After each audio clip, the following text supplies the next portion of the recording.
Mesdames, Messieurs, bienvenue à ce flash d'information sur Chemnews 24. Coopération économique des hommes d'affaires qataris en séjour à Yaoundé opère depuis ce 22 avril 2013 ses premières rencontres avec les autorités camerounaises. L'équipe de 12 personnes conduite par Hassan Ali Ben Ali, PDG du consortium ABA, se frottera également au milieu d'affaires du pays exerçant dans des secteurs aussi différents comme les mines, le transport, l'eau et l'énergie, le développement et l'habitat, entre autres.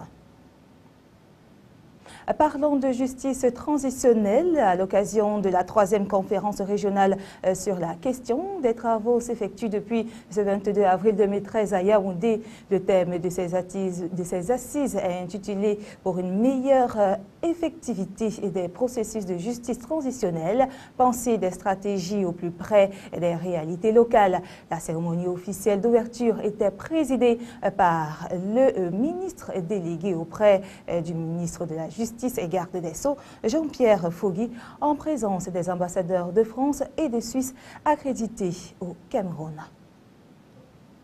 Protection des enfants en ligne. Les pays africains réfléchissent sur la sécurité de leur progéniture dans la capitale politique Yaoundé. Le Cameroun abrite ainsi depuis ce 22 avril 2013 un forum de finalisation des programmes d'action des pays pilotes du continent au Palais des Congrès de Yaoundé. Ces assises, organisées en partenariat avec l'Union internationale des télécommunications, se déroulent en présence des responsables du Commonwealth.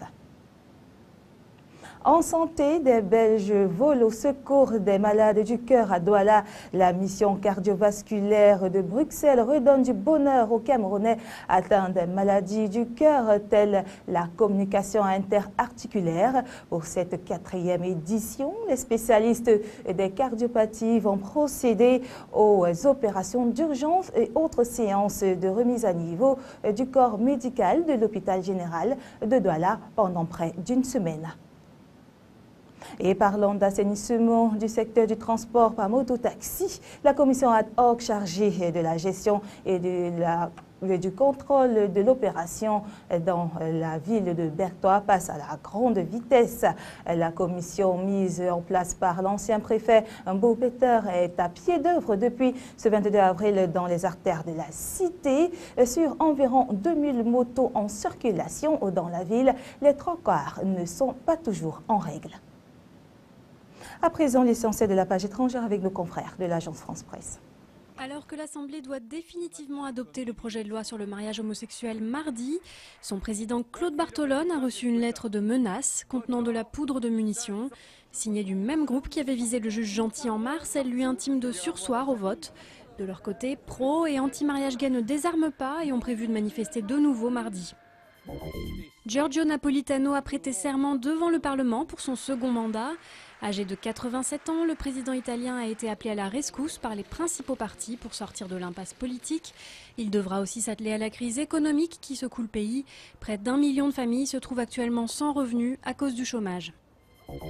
À Boston, le suspect de l'attentat est toujours hospitalisé dans un état grave, mais il a pu commencer à répondre aux questions des enquêteurs. Dzhokhar Tsarnaev est soupçonné d'avoir déclenché 2 bombes et tué 3 personnes lors du marathon, en compagnie de son frère aîné Tamerlan, décédé dans une fusillade avec la police. Leur père et leur tante clament leur innocence et les décrivent comme de bons musulmans. Les cours de morale de retour à l'école dès 2015. Le ministre de l'Éducation nationale Vincent Peillon préconise un enseignement d'1 heure par semaine en primaire et au collège et de 18 heures par an au lycée. La mise en œuvre du projet sera définie par le Conseil national des programmes.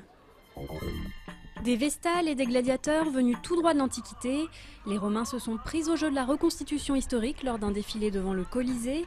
Ils célébraient l'anniversaire de la fondation légendaire de leur ville en 753 avant Jésus-Christ.